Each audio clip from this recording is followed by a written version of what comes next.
নমস্কার বন্ধুরা, অষ্টমী কিচেনে সবাইকে স্বাগতম। আজকে একটা নতুন রেসিপি বানালাম। সেটা হচ্ছে এখন বর্ষাকাল, মানে রেইনি সিজন, তো প্রচুর মাছের ডিম উঠেছে। মানে রুই মাছ বিক্রি হচ্ছে, কাতলা বিক্রি হচ্ছে, তো প্রচুর ডিম উঠেছে। আমি মাছের ডিম নিয়ে এসেছিলাম।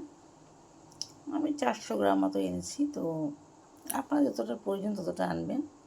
এবার আমি ডিম এনে ভালো করে ডিমটাকে একটু ধুয়ে নিয়েছি। এবার ডিমে একটা আষ্টে গন্ধ থাকে, তো আমি একটু লেবু, হলুদ, নুন দিয়ে একটু গরম জলে হালকা ভাপিয়ে নিয়েছি।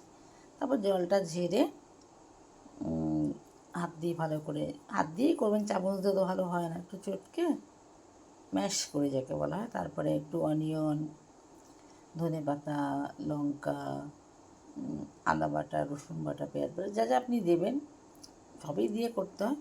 তারপরে বেসন, কর্নফ্লাওয়ার দিয়ে ভালো করে মেখে এবার আমি একটা টিফিন বক্স বা অনেকে কেক মোল্ড আছে, যাতে হোক, ওর মধ্যে দিয়ে আটকে স্টিম দিয়ে নেবেন। তলায় মানে কড়া বা গামলা বসিয়ে জল দেবেন, উপরে একটা স্ট্যান্ড দিয়ে, তো ঢেকে দেবেন 10 মিনিট। তো 10-12 মিনিটে হয়ে যাবে, 10-15 মিনিট যাই হোক।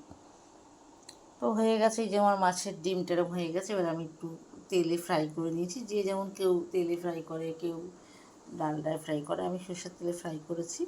করার পর এবার আমি এটা গ্রেভি করেছি। তো গ্রেভিতে যেটা করেছি, গ্রেভিতেও আমি নানা রকম গরম মশলা সব ফোড়ন দিয়েছি।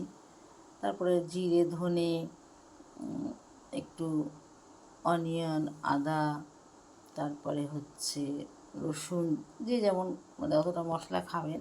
অনেকে তো একটু হালকা খেতে ভালোবাসে, কেউ রসুন অত পছন্দ করেন না, দিয়ে একটু কারি পাত্তি দিয়ে আমি একটু দিয়েছি, একটু ভালো করে কষিয়ে, একটু টমেটো, লাস্টে একটু সসও দিলেন, দিয়ে তারপর যখন হয়ে এসছে, বা ওর মধ্যে কেউ একটু নারকেল কোড়া দিল, তারপরে আমি এর মধ্যে এই ডিমগুলোকে ছেড়ে দিচ্ছি। ডিম গ্রেভি কষা হয়ে গেছে, খুব সুন্দর।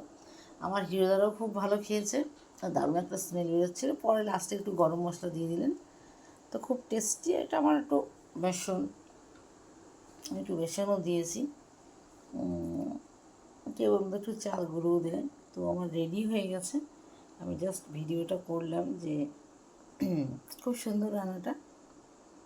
আর সত্যি আমার ডগিরাও খুব ভালো খায়, আর পরিবারের লোকেরা তো খাই।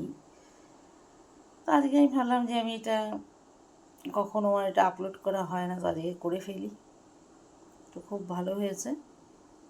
মাছের ডিমের বড়া, এখন প্রচুর ডিম উঠেছে বাজারে, অনেক সব মাছেরই হয়, ইলিশ বা সব মাছেরই ডিম হয়। তো আমি এটা রুই মাছ দিয়ে করেছি, যেরকম আমরা রুহু বলি। তো থ্যাংকস ফর ওয়াচিং। আবার দেখা হবে একটা ভিডিও নিয়ে।